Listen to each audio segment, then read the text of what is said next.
On a cold Sunday evening in late October, the lights inside New Hope Evangelical Church glowed against the quiet streets of a small Midwestern town.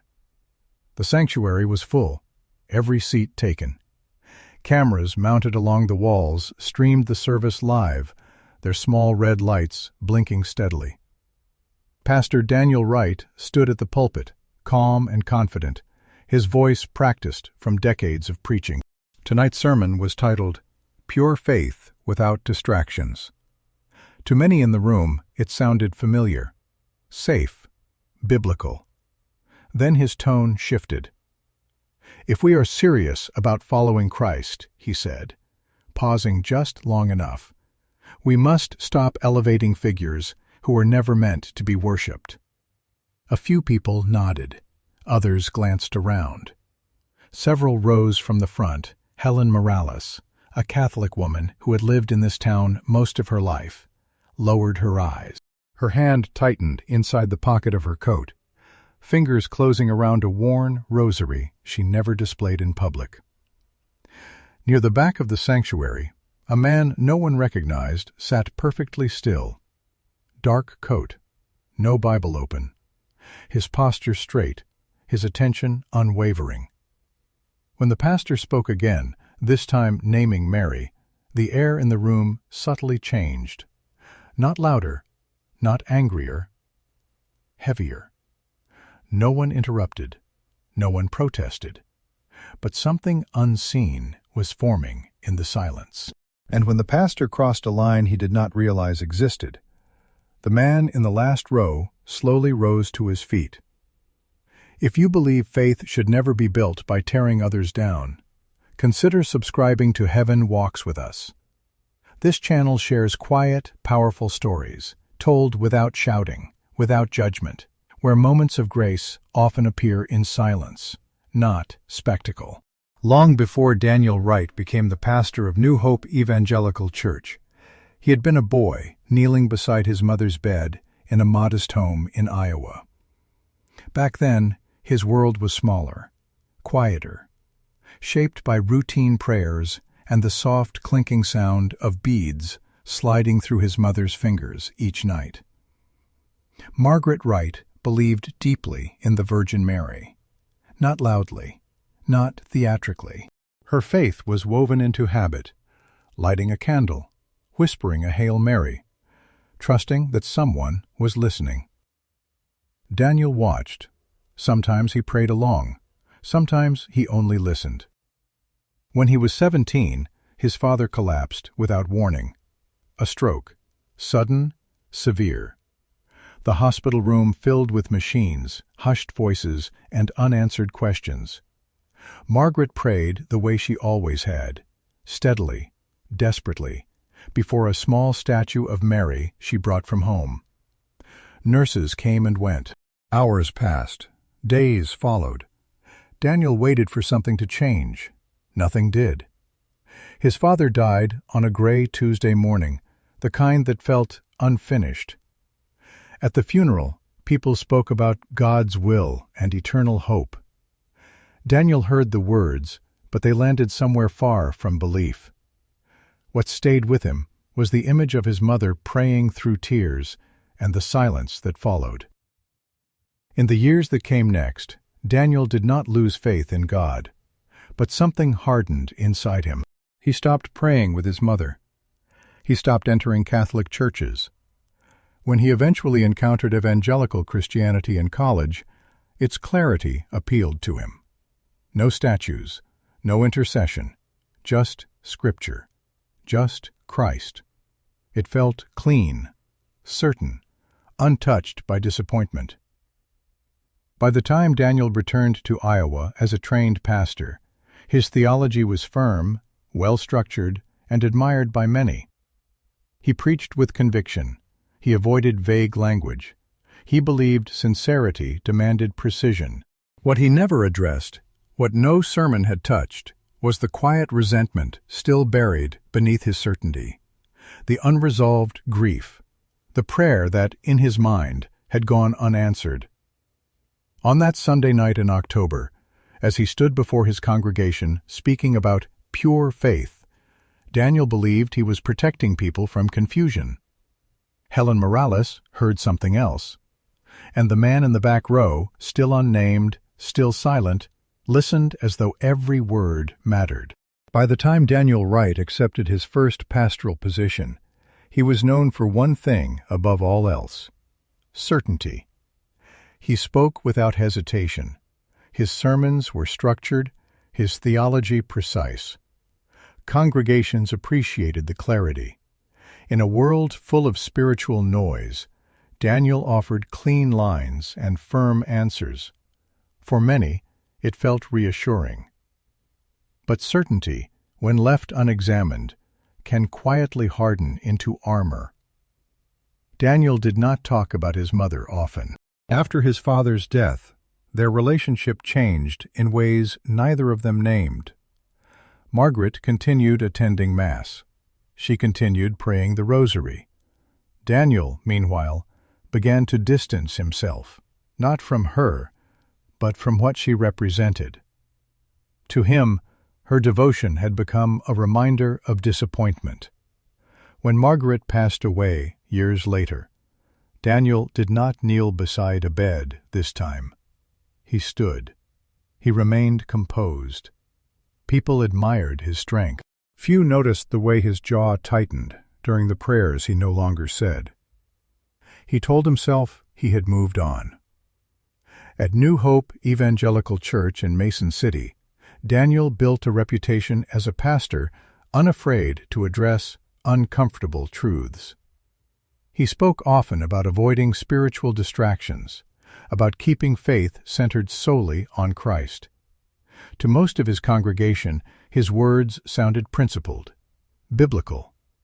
But underneath the sermons, a quieter narrative was at work. Whenever the subject of Mary surfaced, whether in theological discussions or casual conversation, Daniel felt a familiar tension rise.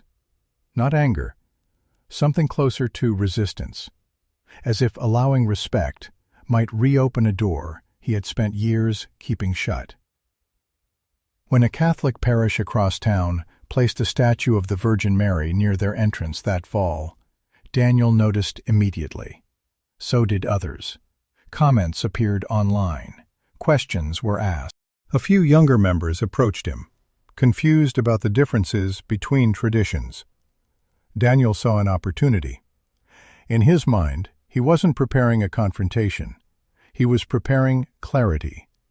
He believed people needed boundaries, definitions, protection from what he considered misdirected devotion.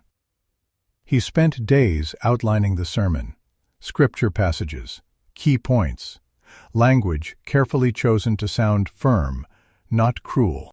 What he did not recognize was how closely the message aligned with his own unresolved history. On Sunday night, as the sanctuary filled and cameras went live, Daniel felt ready, confident, grounded in what he believed to be truth. Helen Morales sat quietly, already sensing where the message was headed. In the back row, the unidentified man listened, not with visible reaction, not with folded arms or nods of agreement, but with the kind of attention that made the room feel smaller. As Daniel stepped further into the sermon, convinced he was guiding others away from confusion, no one could see the deeper current shaping his words, not even Daniel himself. In the days leading up to the sermon, Daniel Wright told himself he was being careful. He reviewed his notes more than once, adjusting phrases, softening transitions.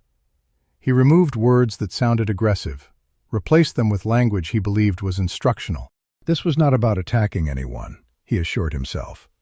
It was about clarity, about guidance. At least, that was how he framed it. Within the church office, conversations stayed practical. Attendance numbers, live stream setup, the worship set list. No one questioned the sermon topic directly, though a few staff members exchanged brief glances when Daniel mentioned addressing misplaced devotion. They trusted him. Online, however, the conversation had already begun. A photo of the Virgin Mary statue outside the Catholic parish on State Street circulated quietly through local Facebook groups. Comments ranged from respectful curiosity to sharp dismissal. Most people scrolled past. A few took sides. Daniel noticed all of it. To him, the statue represented something unresolved, not just in the town, but within the broader church. He believed silence would be a form of avoidance. Speaking, he thought, would bring order. On Sunday evening, as the sanctuary filled, Daniel felt a familiar steadiness settle over him. The opening hymns passed without incident. The cameras went live. He stepped to the pulpit and began the sermon exactly as planned. At first his words were measured. He spoke about devotion, about keeping Christ at the center of faith. Heads nodded. Pens moved across notebooks. But as the sermon progressed, something subtle shifted. Daniel began drawing contrasts between scripture and tradition, between focus and distraction. The language remained calm, yet the distinctions grew sharper. What had started as explanation slowly became evaluation. Several rows back, Helen Morales recognized the pattern immediately. She had heard it before, in other places, phrased in different ways. She did not feel anger, only a tightening in her chest. Her rosary stayed hidden in her coat pocket, untouched, but present. A young man seated near the aisle leaned forward, listening closely. He had grown up in the church. He trusted Daniel. Still, something about the tone felt different tonight. Less instructive, more pointed. Near the back, the unfamiliar man did not move. He did not shift in his seat or glance at his phone. His attention remained fixed on the pulpit, as though weighing each sentence rather than reacting to it. Daniel continued, unaware of the varied responses spreading quietly through the room. In his mind, he was still clarifying, still guiding. What he could not see was how easily intention can drift, how explanation, when shaped by unresolved pain, can begin to sound like dismissal. As he approached the heart of the message, the space between careful teaching and something far more personal grew thinner, and the line he believed he was defining was about to be crossed. The shift was subtle enough that some people didn't notice it right away. Daniel Wright had not raised his voice. He had not used harsh language. His posture remained steady, his tone measured. From the pulpit, it still sounded like teaching, but the words were no longer neutral. He began speaking about devotion in more absolute terms, what belonged at the center of faith, and what, in his view, did not. He spoke of figures who were overemphasized, of traditions that blurred the focus. Each phrase landed softly, yet carried weight. A few congregants nodded along. They trusted him. They always had. Others felt something tighten inside them. Helen Morales sat very still. She had heard discussions about theology before. She understood disagreement. What unsettled her now was not difference, but tone. The way the words seemed to strip something sacred down to something small. Her fingers pressed lightly against the rosary hidden in her pocket. She did not lift her head. Drawing attention felt impossible. Silence felt safer. A young couple near the middle exchanged a quick glance. They had come expecting guidance, not tension. The husband shifted in his seat, unsure why the sermon suddenly felt heavier than the room itself. From the pulpit, Daniel continued, unaware of the quiet fractures forming beneath him. He spoke about clarity as though it required subtraction, about faith as though it grew stronger by removing what he considered excess. In doing so, he did not name individuals, but the implications were unmistakable. Mary was no longer referenced with care. She became an example, a concept, a line item to be addressed and set aside. Near the back of the sanctuary, the unfamiliar man's posture did not change, but something in the space around him seemed to contract. He remained silent yet alert, listening not just to the words, but to what they were doing. When Daniel finally spoke the sentence that followed, the room reacted before sound did. "Mary," he said, pausing briefly, "was simply a woman, an ordinary one, who has been given far more attention than Scripture ever intended." The sentence did not echo. It didn't need to.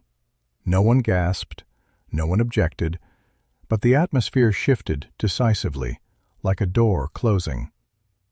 Helen's eyes stung, though no tears fell. For her, the words landed not as theology, but as dismissal, of prayer, of memory, of something deeply personal. A few listeners stiffened, suddenly unsure where the sermon was going. Daniel, however, felt a strange sense of relief. Saying it aloud felt final, definitive, as though he had resolved something long unsettled. What he did not realize was that clarity, when delivered without humility, can wound quietly, and that some silences grow heavier not because people agree, but because they are absorbing harm. In that moment, the boundary was no longer theoretical. It had been crossed. The sanctuary did not erupt. There was no murmuring, no walkouts. The worship band sat still behind their instruments, hands folded, eyes lowered. The cameras continued streaming, red lights steady, capturing a room that appeared calm to anyone watching from a distance. But inside the silence, something had fractured. Helen Morales felt it first, not as shock, but as a quiet withdrawal. She had lived long enough to recognize moments when words crossed from disagreement into disregard. She remained seated, shoulders squared, refusing to let emotions spill outward. Her rosary stayed in her pocket, unmoved, as though even touching it now might feel like an act of defiance. 2 rows behind her, a middle-aged man who had attended the church for over a decade stared straight ahead. He agreed with much of what Daniel taught. He trusted him. Yet something about the last statement unsettled him, not because it contradicted his beliefs, but because it lacked restraint. He wondered, briefly, whether conviction required diminishing something sacred to others. Near the aisle, a college-aged woman glanced at her phone, then quickly set it aside. She had been raised in this church. Her faith had always felt safe here. Tonight, it felt sharper, less forgiving. She didn't yet know what she thought, but she knew she was uncomfortable. At the back of the room, the unfamiliar man remained motionless. From his seat, the shift was unmistakable. The sermon had stopped inviting reflection and had begun asserting dominance. Not loudly, not aggressively, but firmly enough to leave no room for gentleness. He did not look at Helen. He did not look at the congregation.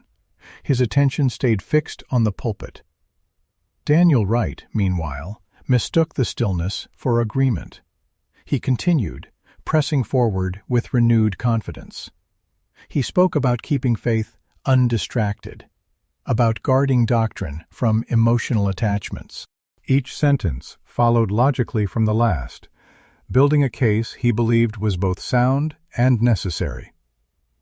What he did not notice was how few people were taking notes now. The elder, seated near the front, one of the church's longest-serving leaders, shifted in his chair. He had seen disagreements handled with care before. This felt different. The sermon had moved beyond explanation. It was narrowing. He considered intervening, then hesitated. Interrupting a sermon was unthinkable, and yet allowing it to continue felt wrong. The unfamiliar man inhaled slowly. He had not come intending to speak. He had not prepared words. He had no desire to challenge authority or create spectacle. But something about the dismissal, about the way sacred devotion had been reduced to excess, pressed against him. Still, he waited. Daniel reached the midpoint of the sermon and paused briefly, as if satisfied with what had been said so far. He scanned the room, mistaking quiet for clarity. The silence deepened. Not because everyone agreed, but because something within the room was deciding whether it could remain unspoken any longer. And in the last row, the man who had not moved all evening felt the moment settle, heavy, unmistakable, the moment before standing. Daniel Wright returned to the pulpit after a brief pause, believing the room was ready for what came next. From his perspective, the congregation was attentive, quiet, engaged. The stillness felt like confirmation. He adjusted his notes, lifted his eyes, and continued. "This is why," he said evenly, "we must be careful not to elevate human figures beyond their rightful place." A few heads nodded, others remained still. Then Daniel spoke again, slower this time, as though choosing his words with intention. "Mary," he said, "was simply a woman, an ordinary one." The sentence landed with a weight no one anticipated. For a moment, it felt as if the air itself had thickened, the kind of silence that doesn't echo but presses. Helen Morales closed her eyes, not out of anger, out of fatigue. The words did not feel like explanation. They felt like erasure. A lifetime of prayer, of quiet trust, reduced to a footnote. Her fingers curled tighter inside her coat pocket. She did not move. She did not speak. A man near the center shifted sharply in his seat, then stilled himself. He had agreed with much of the sermon, until now. Something about the phrasing felt unnecessary, final, as if a door had been shut rather than clarified. Near the front, the elder leaned forward, elbows on his knees. His gaze stayed fixed on Daniel, his expression unreadable. This was no longer theological discussion. It was something else. At the back of the sanctuary, the unfamiliar man felt the moment settle fully. He had listened patiently. He had waited through nuance, through implication, through restraint dissolving into dismissal. He had hoped the words would stop short of this. They did not. The sentence did not invite response. It did not ask for understanding. It declared. Daniel did not raise his voice. He did not mock or sneer. That, somehow, made it heavier. The certainty with which the words were spoken left no room for gentleness. He paused, expecting the moment to pass. It didn't. The silence stretched, not awkward, not confused, but charged. The kind of stillness that follows something irreversible. The unfamiliar man inhaled slowly, not sharply, not in protest, just enough to steady himself. He had not planned to stand. He had no intention of interrupting. But the weight of what had been said, what it had done to the room, made remaining seated feel impossible. He placed his hands on the back of the pew in front of him and rose. The movement was quiet, controlled, but it was unmistakable. Several heads turned at once. Daniel's eyes lifted from his notes. For the first time that evening, the sermon was no longer the only voice in the room. The sound of the man standing was barely audible, yet it cut through the sanctuary with unmistakable clarity. Wood shifted softly. A coat brushed against the pew. Nothing more. And still, the movement drew attention in a way raised voices never could. Daniel Wright stopped mid-thought.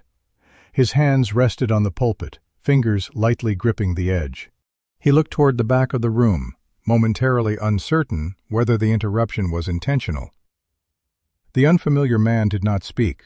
He remained standing, posture straight, expression calm, not defiant, not apologetic, simply present.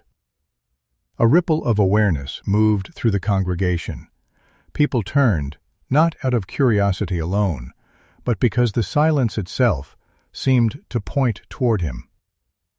Helen Morales opened her eyes and glanced back briefly, then lowered her gaze again. Something in her chest loosened, though she did not yet understand why. The elder near the front shifted in his seat, suddenly alert. This was not disorder. This was not disruption.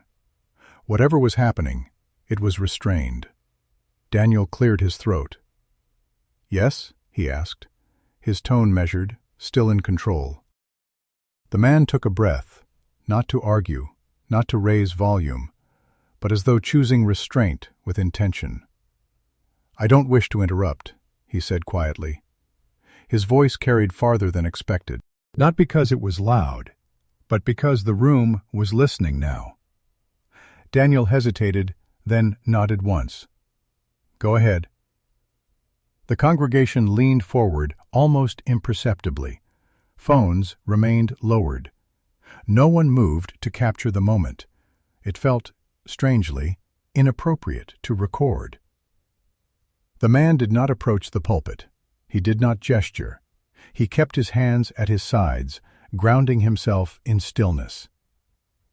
"I'm not here to debate theology," he continued, "and I won't argue Scripture."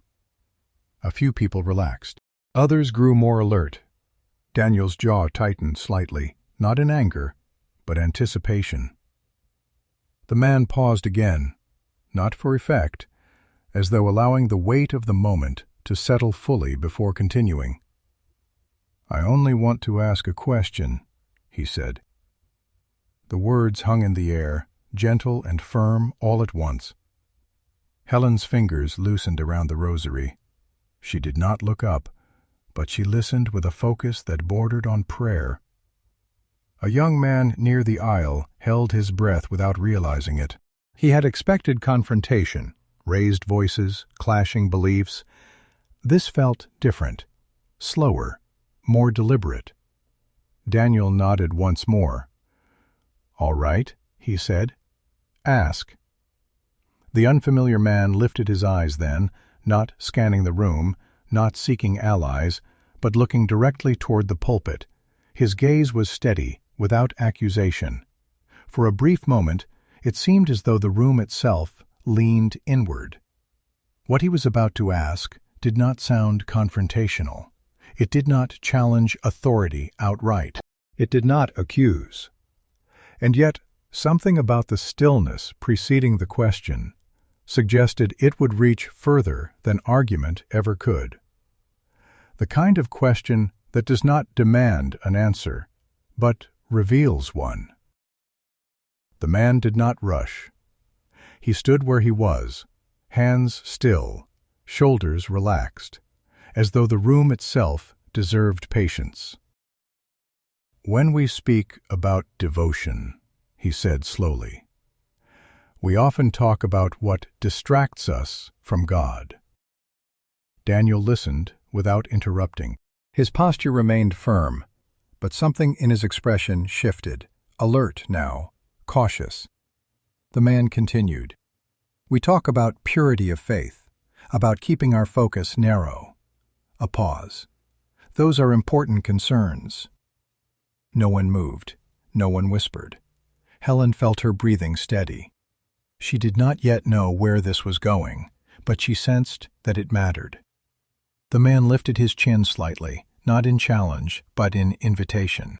"But I've always wondered," he said, "about something much simpler." His eyes remained fixed on the pulpit. "If God is all-powerful," he said, "if he needs nothing, depends on no one." He stopped, not for emphasis, as though choosing care over momentum. Then he could have come into the world alone. A subtle tension moved through the sanctuary. He could have arrived without vulnerability, without dependence, without risk. Daniel's fingers tightened around the edge of the pulpit. "But he didn't," the man said quietly. The words were not sharp. They did not accuse. They simply existed. He chose to come as a child, the man continued, and a child does not come without a mother. The silence deepened. Helen's eyes filled, though she did not wipe them away. "I'm not speaking about worship," the man added, as though anticipating resistance, "or titles, or doctrine." He shook his head gently.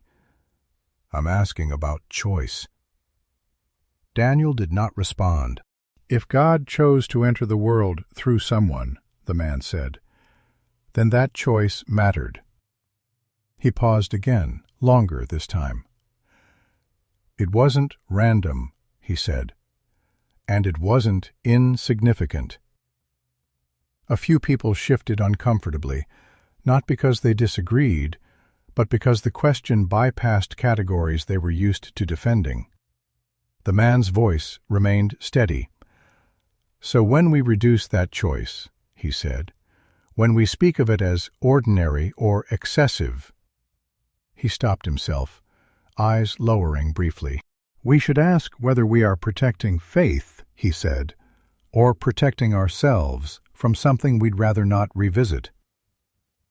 The room felt smaller now, closer. Daniel swallowed. The man took one final breath. "God didn't need a mother," he said softly, "but he chose one." He did not elaborate. He did not explain further. The sentence settled, not as an argument, but as a mirror. For a long moment, no one spoke. The question had not demanded agreement. It had not cornered theology. It had simply asked the room to consider whether reverence could exist without rivalry, whether honoring God's choices required less certainty, not more. Daniel looked down at his notes. For the first time that evening, he did not seem certain what came next. And the silence that followed did not feel empty. It felt full. The silence after the question did not rush to resolve itself. Daniel Wright stood motionless, eyes lowered to the pulpit, his notes suddenly irrelevant. The structure he had prepared, points, explanations, transitions, no longer fit the space the question had opened. He felt exposed, not attacked, seen. Around the sanctuary, no one spoke. The absence of reaction was not confusion. It was recognition. Something essential had been named, without accusation. The man remained standing. He did not press his point. He did not repeat himself. For a moment, it seemed as though he might sit back down and let the question linger unanswered. Then he spoke again, only once more. "I don't believe God needs anyone to defend him," he said quietly. The words did not challenge. They released tension. A few shoulders lowered. Someone exhaled. "Truth doesn't need volume," the man continued, "and faith doesn't need rivals." Daniel lifted his head slightly, listening now in a way he had not before. "But there is a difference," the man said, his voice still even, "between guarding belief and diminishing what God himself chose." No one shifted. No one interrupted. The man's gaze did not harden. It softened. "When we speak carelessly about what God honored," he said, "we don't clarify faith." He paused, choosing his words with restraint. "We narrow it." Helen felt the tension in her chest finally break, not into relief, but into something quieter. Permission. To hold reverence without apology. The elder near the front closed his eyes briefly, as though acknowledging something he had felt, but not named. The man took a breath. "God does not need protection," he said. The sentence was simple, unthreatening. "But he is not indifferent," the man added, almost as an afterthought, "when the dignity of what he chose is reduced." The words did not accuse Daniel. They did not elevate Mary above Christ. They simply drew a boundary, clear, calm, unmovable. The kind of boundary that does not shout to be noticed. The man lowered his gaze, signaling that he had finished. No one applauded. No one objected. Daniel's mouth opened slightly, then closed again. Whatever response he had prepared, whatever defense or explanation, did not surface. The moment did not require one. The unfamiliar man sat back down, quietly, returning to the same stillness he had carried all evening. The room remained silent, not stunned, not divided, but altered. Something essential had been said without force, and in that stillness it became clear to many that the most powerful moments of faith do not arrive as declarations. They arrive as boundaries drawn with humility and left standing. Daniel Wright stood at the pulpit longer than he intended. The sanctuary waited, not expectantly, not impatiently, just waiting. He glanced down at his notes again, as though the words might have rearranged themselves while he wasn't looking. They hadn't. The structure was still there, bullet points, underlined phrases, carefully planned transitions, but none of it seemed to belong to the room anymore. He cleared his throat once, then again. Nothing came. The pause stretched past what felt comfortable, past what could be dismissed as dramatic effect. Cameras continued recording, though no one adjusted them.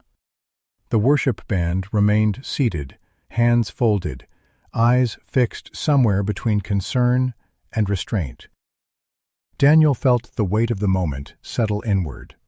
For the first time in years, he was aware not of what he wanted to say, but of what he could not. He had spoken with certainty all evening. He had believed certainty was strength. But now, standing in front of his congregation, he realized how fragile it could be when confronted by something it had never made room for. He looked up, scanning the faces before him. Helen Morales sat quietly, head bowed, not in victory, not in defiance, only in composure. A few rows back, a young man stared at the pulpit with an expression Daniel could not read. Near the front, the elder met Daniel's gaze briefly, then looked away, giving space rather than pressure. At the back of the sanctuary, the unfamiliar man remained seated, eyes lowered, already withdrawn from the moment he had entered. Daniel inhaled slowly. "I think," he began, then stopped. The words felt insufficient the moment they formed. He tried again. "Let's—" Another pause. Finally, Daniel stepped back from the pulpit. The movement was small, almost imperceptible, but it marked a shift more profound than anything spoken that night. "We'll end here," he said quietly. No explanation followed, no closing thought, no attempt to reclaim authority. He nodded once toward the congregation, a gesture that felt less like dismissal and more like acknowledgement. The live stream cut off moments later. Not abruptly, but without ceremony. The sanctuary remained still as people processed what had just occurred. Some looked at one another. Others remained seated, unwilling to rush past something unfinished. Daniel did not leave immediately. He stood near the pulpit, hands at his sides, as though grounding himself. For the first time in a long while, silence was not something he filled. It was something he allowed. And in that allowance, something began to shift, not outwardly, not visibly, but deeply enough to unsettle a foundation he had long believed unshakable. The sanctuary emptied more slowly than usual. People stood, gathered their coats, and spoke in hushed tones, as though raising their voices might disturb something fragile still settling in the room. There was no rush to the exits, no clear emotional release, just quiet movement. Helen Morales remained seated until most had passed. When she finally stood, Her legs felt unsteady, not from shock, but from the effort of holding herself together. She slipped her rosary back into its familiar place and offered a small nod toward the altar before turning away. Near the back of the sanctuary, a few congregants paused, glancing toward the last row. The man who had stood, who had spoken, was gone. No one had seen him leave. Someone mentioned he might have stepped out early. Another assumed he'd slipped away during the final pause. A few looked toward the doors, half expecting to spot him lingering in the hallway. He wasn't there. The ushers checked the aisles, the entryway, the parking lot beyond the glass doors, where the cold air now pressed against the building. Nothing. No one could recall a clear detail of his face, only impressions. Dark coat, calm voice, stillness. A younger member pulled up the live stream replay on his phone, scrolling back to the moment when the man had stood. The camera angle had never shifted far enough. His face was obscured, his exit unrecorded. Daniel Wright remained near the pulpit long after the sanctuary had emptied. He watched people leave, nodding occasionally, saying little. When someone asked if he was all right, he answered simply, "I will be." Once alone, he walked slowly down the center aisle, past the rows where people had sat in silence, past the place where the man had stood. He stopped briefly at the last row. Nothing marked it as significant. No sign, no lingering presence, just an empty space where someone had been and was no longer. Daniel did not know why the absence felt heavier than the interruption itself. What unsettled him most was not what the man had said. It was the realization that the man had not needed to stay. Whatever he had come to do, it was finished, and the room, now empty, quiet, ordinary, felt permanently altered by someone no one could name. Daniel Wright did not sleep that night. He lay awake long after the house had gone quiet, staring at the ceiling as unfamiliar thoughts moved through his mind without resistance. The stillness of the room felt different from the sanctuary, less charged, more intimate, yet no less heavy. He replayed the evening in fragments, the sentence he had spoken, the way the room had changed, the question that had not demanded an answer, yet had stripped one away. Daniel rose from bed and moved quietly through the house, careful not to turn on lights he didn't need. In the study, he sat at his desk, hands folded, unsure why he was there.